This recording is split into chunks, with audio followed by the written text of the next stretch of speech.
ನಾಳೆ ಹಸೆಮಣೆ ಏರ್ಬೇಕಿದ್ದ ಯುವತಿ ಆತ್ಮಹತ್ಯೆ ಮಾಡಿಕೊಂಡಿದ್ದಾರೆ. ತಂದೆ ತಾಯಿ ಜೊತೆ ಸೇರಿ ಯುವತಿ ರಕ್ಷಿತಾ ಸೂಸೈಡ್ ಮಾಡಿಕೊಂಡಿದ್ದಾರೆ. ಮೈಸೂರಿನ ಕೆಂಪಯ್ಯನಹುಂಡಿಯಲ್ಲಿ ಘನಘೋರ ದುರಂತವೇ ನಡೆದು ಹೋಗಿದೆ. ಶಿವಣ್ಣ, ನಾಗರತ್ನ, ರಕ್ಷಿತಾ ಆತ್ಮಹತ್ಯೆಗೆ ಶರಣಾದವರು. ಮೈಸೂರಿನ ಟಿ ನರಸೀಪುರದ ಕೆಂಪಯ್ಯನಹುಂಡಿಯಲ್ಲಿ ಘಟನೆ ನಡೆದಿದೆ. ಡೆತ್ ನೋಟ್ನಲ್ಲಿ ಉಲ್ಲಾಸ್ ಹೆಸರು ಉಲ್ಲೇಖಿಸಿದ್ದಾರೆ ಯುವತಿ. ಆರೋಪಿ ಉಲ್ಲಾಸ್ ಗೌಡ ಬಂಧನಕ್ಕೆ ಗ್ರಾಮಸ್ಥರು ಕೂಡ ಒತ್ತಾಯಿಸ್ತಾ ಇದ್ದಾರೆ. ಹಾಗೆ ಪೊಲೀಸರ ಜೊತೆಗೆ ಗ್ರಾಮಸ್ಥರು ವಾಗ್ವಾದಕ್ಕೂ ಇಳಿದಿದ್ದಾರೆ. ಸಂಬಂಧಿಕರ ಮಾತಿನ ಚಕಮಕಿ, ವಿರೋಧದ ನಡುವೆಯೂ ಮೃತದೇಹಗಳನ್ನು ಆಂಬ್ಯುಲೆನ್ಸ್ಗೆ ಶಿಫ್ಟ್ ಮಾಡಲಾಗಿದೆ. ಶವಗಳನ್ನು ಕೊಂಡೊಯ್ತಾ ಇದ್ದ ಆಂಬ್ಯುಲೆನ್ಸ್ಗೆ ಗ್ರಾಮಸ್ಥರು ಮುತ್ತಿಗೆ ಹಾಕಿದ್ದಾರೆ. ಕೆಂಪಯ್ಯನಹುಂಡಿ ಗ್ರಾಮಸ್ಥರ ಮನವೊಲಿಕೆಗೆ ಪೊಲೀಸರು ಕೂಡ ಪ್ರಯತ್ನ ಪಡ್ತಾ ಇದ್ದಾರೆ. ನಾಳೆ ಮದುವೆ ಆಗಬೇಕಿತ್ತು, ಹಸೆಮಣೆ ಏರ್ಬೇಕಿತ್ತು. ಬಟ್ ಇವತ್ತು ಯುವತಿ ಆತ್ಮಹತ್ಯೆಗೆ ಶರಣಾಗಿದ್ದಾರೆ. ಅದು ತಂದೆ ತಾಯಿಯ ಜೊತೆಗೆ ಸೇರಿ 3 ಜನ ಆತ್ಮಹತ್ಯೆಗೆ ಶರಣಾಗಿರೋದು ನೀವು ದೃಶ್ಯಗಳಲ್ಲಿ ಗಮನಿಸ್ತಾ ಇದ್ದೀರಿ. ಬಟ್ ಈಗ ಗೊತ್ತಾಗ್ತಾ ಇರೋದೇನಂತ ಹೇಳಿದ್ರೆ, ಉಲ್ಲಾಸ್ ಅನ್ನುವಂಥ ಯುವಕನ ಹೆಸರನ್ನ ಬರೆದಿಟ್ಟಿದ್ದಾರೆ ಅವರು. ಇದೀಗ ಆತನನ್ನ ಬಂಧಿಸಿ ಅಂತ ಗ್ರಾಮಸ್ಥರು ಆಗ್ರಹಿಸ್ತಾ ಇದ್ದಾರೆ. ಇಡೀ ಕುಟುಂಬಕ್ಕೆ ಕುಟುಂಬ 3 ಜನ ಆತ್ಮಹತ್ಯೆಗೆ ಶರಣಾಗಿದ್ದಾರೆ. ಏನ್ ಕಾರಣ ಇರ್ಬೋದು, ಏನಾಗಿತ್ತು, ಇವೆಲ್ಲವೂ ತನಿಖೆಯಲ್ಲಿ ಗೊತ್ತಾಗಬೇಕಿದೆ. ಬಟ್ ಈ ಹಂತದಲ್ಲಿ ಆರೋಪಿ ಉಲ್ಲಾಸ್ ಗೌಡ ಹೆಸರು ಕೇಳಿ ಬರ್ತಾ ಇದೆ. ಡೆತ್ ನೋಟ್ನಲ್ಲಿ ಹೆಸರನ್ನ ಬರ್ದಿರೋದ್ರಿಂದ ಈತನಿಂದಲೇ ಏನಾದರೂ ಸಮಸ್ಯೆಗಳು ಆಗಿರ್ಬೋದು ಅಂತ ಗ್ರಾಮಸ್ಥರು ಪೊಲೀಸರಿಗೆ ಒತ್ತಾಯಿಸ್ತಾ ಇದ್ದಾರೆ, ಆತನನ್ನ ಬಂಧಿಸಬೇಕು ಅಂತ. ಒಂದೇ ಕುಟುಂಬಕ್ಕೆ ಸೇರಿರುವಂಥ 3 ಆತ್ಮಹತ್ಯೆಗೆ ಶರಣಾಗ್ತಾರೆ. ಅವರ ಫೋಟೋಗಳನ್ನು ಗಮನಿಸ್ತಾ ಇದ್ದೀರಿ ನೀವು. ಡೆತ್ ನೋಟನ್ನು ಬರೆದಿಟ್ಟಿದ್ದಾರೆ. ಅಪ್ಪ, ಅಮ್ಮ, ಮಗಳು. ಮಗಳಿಗೆ ಕಿರುಕುಳ ನೀಡಿದ್ದಕ್ಕೆ ಅಪ್ಪ ಅಮ್ಮ ಮನನೊಂದಿದ್ದಾರೆ ಅಂತ ಗೊತ್ತಾಗ್ತಾ ಇದೆ. ಮನೆಯಲ್ಲಿ ವಿಷ ಸೇವಿಸಿ 3 ಕೂಡ ಸಾವಿಗೆ ಶರಣಾಗಿದ್ದಾರೆ. ಶಿವಣ್ಣ, ನಾಗರತ್ನ, ರಕ್ಷಿತಾ ಅಂತ ಈ 3 ಜನ ಆತ್ಮಹತ್ಯೆಗೆ ಶರಣಾದವರು. ಟಿ ನರಸೀಪುರದ ಕೆಂಪಯ್ಯನಹುಂಡಿ ಗ್ರಾಮದಲ್ಲಿ ಘಟನೆ ನಡೆದಿದೆ. ಶಿವಣ್ಣ, ನಾಗರತ್ನ ಪುತ್ರಿ ರಕ್ಷಿತಾಗೆ ಮದುವೆ ನಿಶ್ಚಯ ಆಗಿರುತ್ತೆ. ಮದುವೆ ನಿಶ್ಚಯದ ಬಳಿಕ ಉಲ್ಲಾಸ್ಗೆ ಮೆಸೇಜ್ ಮಾಡಿರುವಂಥ ಆರೋಪ ಕೇಳಿ ಬರ್ತಾ ಇದೆ. ಅದೇ ಊರಿನ ಉಲ್ಲಾಸ್ಗೆ ಮೆಸೇಜ್ ಕಳಿಸ್ತಾ ಇದ್ರಂತೆ. ರಕ್ಷಿತಾ ಮೆಸೇಜ್ ಮಾಡಿರ್ತಾರೆ. ಮದುವೆ ಆಗಬೇಕಿದ್ದಂಥ ಯುವಕನಿಗೆ ಅದು ರವಾನೆ ಆಗುತ್ತೆ. ಈ ರೀತಿಯ ಕೆಲವೊಂದು ಗೊಂದಲ ಇದೆ. ಮದುವೆಗೆ 1 ದಿನದ ಮುಂಚಿತವಾಗಿ ಇಡೀ ಕುಟುಂಬ ಆತ್ಮಹತ್ಯೆ ಮಾಡಿಕೊಳ್ಳುತ್ತೆ ಅಂತ ಹೇಳಿದ್ರೆ ಹಿಂದಿರುವಂಥ ಕಾರಣ ಏನು, ಈ ಆರೋಪಿ ಉಲ್ಲಾಸ್ ಗೌಡನ ಪಾತ್ರ ಏನು ಅನ್ನೋದು ಬಹಳಷ್ಟು ಸಂಶಯ ಮೂಡಿಸ್ತಾ ಇದೆ.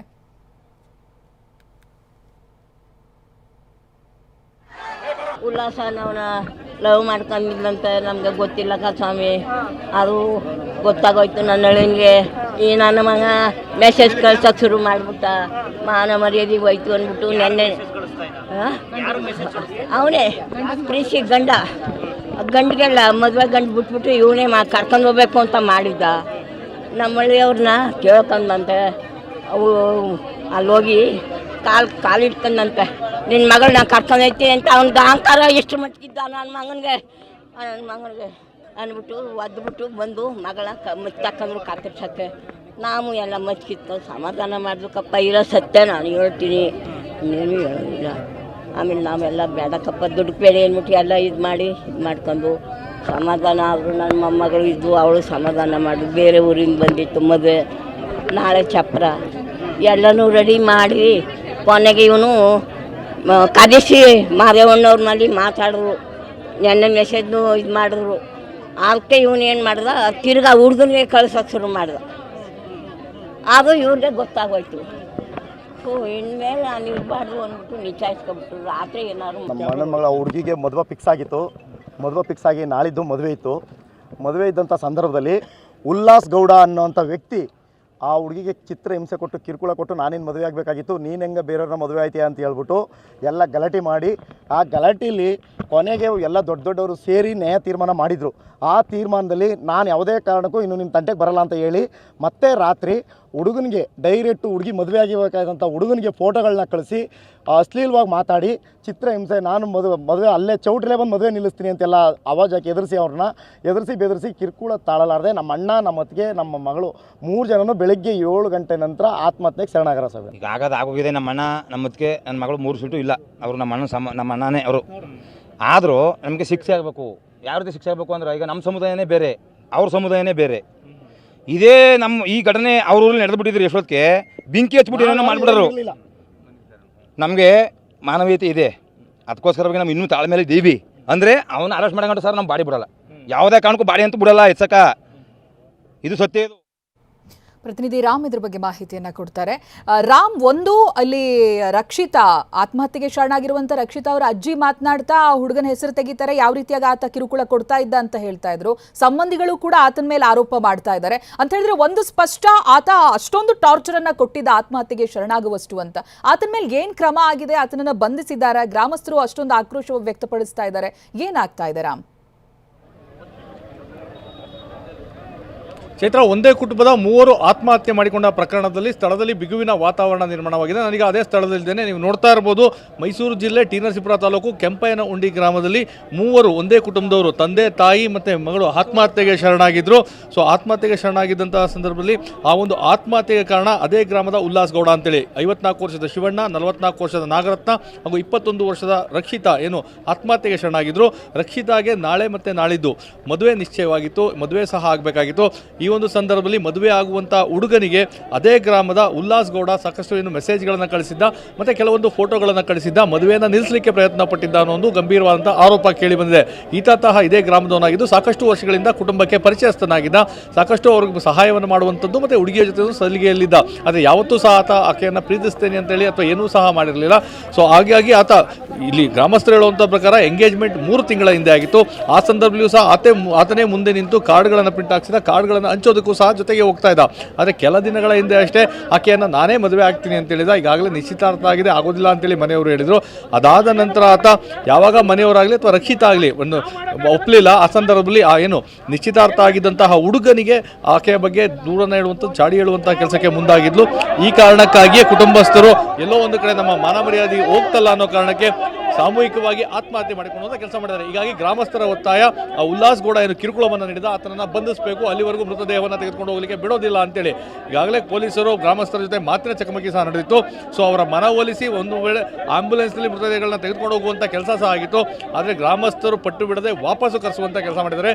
ಈಗಲೂ ಸಹ ಮೃತದೇಹ ಇದೇ ಒಂದು ನಿವಾಸದಲ್ಲಿ ಅಂದೇನು ಆತ್ಮಹತ್ಯೆ ಮಾಡಿಕೊಂಡ್ರು ಅದೇ ಸ್ಥಳದಲ್ಲಿ ಇರುವಂಥದ್ದು.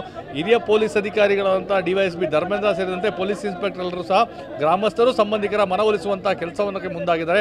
ಆದರೆ ಯಾರೂ ಸಹ ಒಪ್ಪೋದಕ್ಕೆ ಸಿದ್ಧ ಇಲ್ಲ. ಯಾಕಂದರೆ ಮನೆ ಮಗನಂತಿದ್ದ, ಮನೆಯವ್ರ ಜೊತೆ ಇದ್ದ, ಆ ಹುಡುಗಿ ಬೇಡ ಅಂತ ಹೇಳಿದ್ರು ಸಹ ಆತ ಇಷ್ಟೊಂದು ಕಿರುಕುಳವನ್ನು ಕೊಟ್ಟಿದ್ದಾನೆ. 3 ಸಾವಿಗೆ ಆತನೇ ಕಾರಣ ಆಗಿರುವಂಥದ್ದು. ಆತನ ಬಂಧಿಸುವವರೆಗೂ ಸಹ ನಾವು ಮೃತದೇಹವನ್ನು ತೆಗೆದುಕೊಂಡು ಹೋಗಲಿಕ್ಕೆ ಬಿಡೋದಿಲ್ಲ, ಮರಣೋತ್ತರ ಪರೀಕ್ಷೆಗೂ ಬಿಡೋದಿಲ್ಲ, ಆತನ ಬಂಧಿಸಿ ಕರ್ಕೊಂಡು ಬನ್ನಿ ಅಂತ ಹೇಳ್ತಾ ಇದ್ದಾರೆ. ಸೊ ಹೀಗಾಗಿ ಈಗಲೂ ಸಹ ಒಂದು ಮಾತಿನ ಚಕಮಕಿ ನಡೀತಾ ಇರುವಂಥದ್ದನ್ನು ತಾವು ನೋಡ್ತಾ ಇರ್ಬೋದು.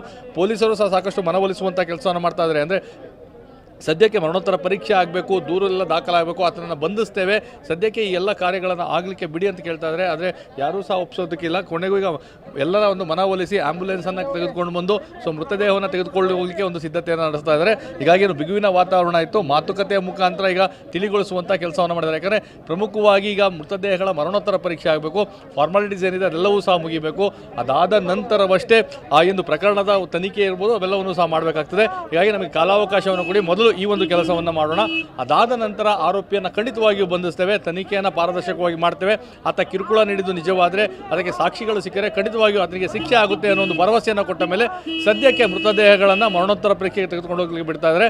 ನಿಜಕ್ಕೂ ದುರಂತ ಚೈತ್ರ. ಯಾಕಂದರೆ ನಾಳೆ ಹಸೆಮಣೆ ಇರಬೇಕಾದಂತಹ ಮದುಮಗಳು ತನ್ನ ತಂದೆ ತಾಯಿ ಜೊತೆ ಆತ್ಮಹತ್ಯೆ ಮಾಡಿಕೊಂಡಿದ್ದಾಳೆ. ಮತ್ತು ಡೆತ್ ನೋಟಲ್ಲಿಯೂ ಸಹ ಆಕೆ ಸ್ಪಷ್ಟವಾಗಿ ಬರುತ್ತಾಳೆ. ಮತ್ತು ಆತನನ್ನು ಅಣ್ಣನ ಸಮಾನ ಅಂತ ಹೇಳುವಂಥ ಕೆಲಸವನ್ನು ಮಾಡ್ತಾಳೆ. ಹೀಗಾಗಿ ಆತ ಗ್ರಾಮದಲ್ಲೇ ಇದ್ದಂಥವನು, ಇವರು ಚಿರಪರಿಚಿತ ಆದಂಥವನು ಈ ರೀತಿ ಕಿರುಕುಳವನ್ನು ಕೊಟ್ಟು ಎಂಗೇಜ್ಮೆಂಟ್ ಆದಂಥ ಹುಡುಗನಿಗೆ ಈ ರೀತಿಯಾದ ಕಳಿಸಿದ್ದೆ ಮನೆಯ ಗೌರವ ಹಾಳಾಯಿತು ಅನ್ನೋ ಕಾರಣಕ್ಕಾಗಿ 3 ಆತ್ಮಹತ್ಯೆ ಮಾಡ್ಕೊಂಡಿದ್ದಾರೆ ಅನ್ನೋದು ಸದ್ಯಕ್ಕೆ ಮೇಲ್ನೋಟಕ್ಕೆ ಸಂಬಂಧಿಕರು ಮತ್ತು ಗ್ರಾಮಸ್ಥರು ಹೇಳ್ತಾರಂಥದ್ದು. ಹೀಗಾಗಿ ಆತನನ್ನು ಬಂಧಿಸಿದ ನಂತರ ಯಾವ ಕಾರಣಕ್ಕೆ ಆತ ಈ ರೀತಿ ಕಿರುಕುಳ ಕೊಟ್ಟ ಇವೆಲ್ಲವೂ ಸಹ ಸ್ಪಷ್ಟವಾಗಬೇಕಾಗಿದೆ.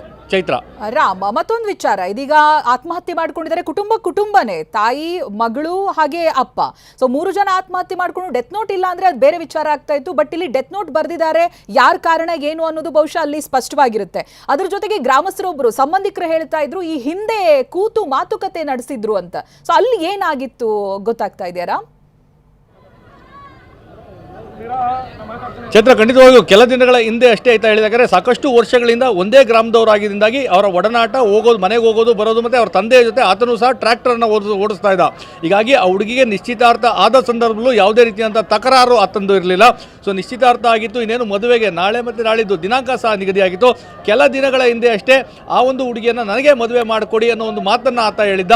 ಅವಾಗ ಎಲ್ಲರಿಗೂ ಸಹ ಒಂದು ರೀತಿಯಾದಂಥ ಆಶ್ಚರ್ಯ ಆಯಿತು. ಯಾಕಂದರೆ ಇಷ್ಟು ವರ್ಷಗಳಿಂದ ಜೊತೆಯಲ್ಲಿ ಇದ್ದವನು ಏನನ್ನು ಹೇಳಿದೆ, ಈಗ ನಿಶ್ಚಿತಾರ್ಥ ಆದ ಮೇಲೆ ಅಂತೇಳಿ ಆತನ ಮನವೊಲಿಸುವಂಥ ಕೆಲಸವನ್ನು ಮಾಡಿದ್ರು. ಯಾಕಂದರೆ ಗ್ರಾಮಗಳಲ್ಲಿ ಸಾಮಾನ್ಯವಾಗಿ ನಿಶ್ಚಿತಾರ್ಥ ಆಯಿತು ಅಂತ ಹೇಳಿದ್ರೆ ಅದು ಒಂದು ರೀತಿ ಮಾತು ಕೊಟ್ಟಂತೆ. ಈಗಾಗಲೇ ನಿಶ್ಚಿತಾರ್ಥ ಆಗಿರುವಂತಹ ಹುಡುಗಿ ಮತ್ತೊಂದು ಹುಡುಗನಿಗೆ ಮದುವೆ ಆಗೋದು ಮನೆಯವರಿಗೆ ಅದನ್ನ ಅರಗಿಸ್ಕೊಳ್ಳಿಕ್ಕೆ ಸಾಧ್ಯವಾಗಿರಲಿಲ್ಲ. ಈ ಮಧ್ಯೆ ಆತನನ್ನು ಮನವೊಲಿಸುವಂಥ ರಾಜಿ ಪಂಚಾಯಿತಿಯನ್ನು ಅದೇ ಅದನ್ನು ಕರೆದು ಬುದ್ಧಿವಾದ ಹೇಳುವಂಥ ಕೆಲಸವನ್ನು ಮಾಡಿದ್ರು. ಮತ್ತು ಈಗಾಗಲೇ ಏನಾಗಿದೆ, ಅಣ್ಣನ ಸಮಾನವಾಗಿ ನೋಡ್ತಾ ಇದ್ದಾರೆ, ರಕ್ಷಿತಾಗೋದು ಇಷ್ಟ ಇರಲಿಲ್ಲ ಅನ್ನೋದು ಸಂಬಂಧಿಕರ ಮಾತು. ಹೀಗಾಗಿ ಆತನ ಮನವೊಲಿಸಿದ್ರು. ಸೊ ಆ ಮನವೊಲಿಕೆಯ ನಂತರ ಆತ ಸುಮ್ಮನಾಗಿದ್ದ, ಏನೂ ಮಾಡಿರಲಿಲ್ಲ. ಆದರೆ ಆತ ಏನು ನಿಶ್ಚಿತಾರ್ಥ ಆಗಿದ್ದ ಹುಡುಗನಿಗೆ ಈ ರೀತಿಯಾದಂತಹ ಮೆಸೇಜ್ಗಳನ್ನು ಮತ್ತು ಫೋಟೋಗಳನ್ನು ಕಳಿಸಿದ್ದದ್ದು ಯಾರಿಗೂ ಗೊತ್ತಿಲ್ಲ. ನಿನ್ನೆ ರಾತ್ರಿ 11:00ವರೆಗೆ ಆ ನಿಶ್ಚಿತಾರ್ಥ ಆಗಿದ್ದಂತಹ ಮನೆಯವರು ಬಂದು ಇಲ್ಲಿ ಮಾತುಕತೆ ನಡೆಸಿದ್ರು. ಅವರಿಗೂ ಸಹ ಸಮಜಾಯಿಷಿ ಮಾಡಿ ಅವ್ರಿಗೂ ಸ್ಪಷ್ಟನೆ ನೀಡಿ ವಾಪಸ್ಸು ಕಳಿಸಿದ್ರು. ಅದಾದ ಮೇಲೆ ಮನನೊಂದು ಈ ರೀತಿಯಾದಂಥ ಕೃತ್ಯವನ್ನು ಅವ್ರು ಮಾಡಿರುವಂಥದ್ದು ನೀವು ನೋಡ್ತಾ ಇರ್ಬೋದು. ಈ ಗ್ರಾಮಸ್ಥರ ಒತ್ತಾಯ ಆಗಿರುವಂಥದ್ದು ಅದೇನೆ. ಯಾಕಂದರೆ ನೀವು ಹೇಳಿದಂತೆ ಡೆತ್ ನೋಟಲ್ಲಿ ಸ್ಪಷ್ಟವಾಗಿ ಅವರು ಬರೆದಿದ್ದಾರೆ, ಆತನೇ ಅವರ ಸಾವಿಗೆ, ಆತ್ಮಹತ್ಯೆಗೆ ಕಾರಣ ಅಂತೇಳಿ. ಮತ್ತು ಅವರು ಅದರಲ್ಲಿ ಸ್ಪಷ್ಟವಾಗಿ ಬರೀತಾರೆ, ನಮ್ಮ ಸಾವಿನ ನಂತರವೂ ಸಹ ಆತನಿಗೆ ಶಿಕ್ಷೆ ಆಗಲಿ ಅಂತೇಳಿ. ಸೊ ಆಗಿದ್ರೂ ಸಹ ಯಾಕೆ ಬಂಧಿಸ್ತಾ ಅನ್ನೋದು ಒತ್ತಾಯ ಆಗಿದೆ. ಸದ್ಯಕ್ಕೆ ಮನವೊಲಿಸುವಂಥ ಕೆಲಸ ಆಗಿದೆ. ಆದರೆ ಅದನ್ನು ಬಂಧಿಸಲಿಲ್ಲ ಅಂದರೆ ನಾವು ಉಗ್ರ ಪ್ರತಿಭಟನೆಯನ್ನು ಮಾಡ್ತೇವೆ ಅನ್ನೋದು ಎಚ್ಚರಿಕೆಯನ್ನು ಸಹ ಜನರು ನೀಡಿರುವಂಥದ್ದು. Chaitra, right, thank you Ram ಮಾಹಿತಿಗಾಗಿ.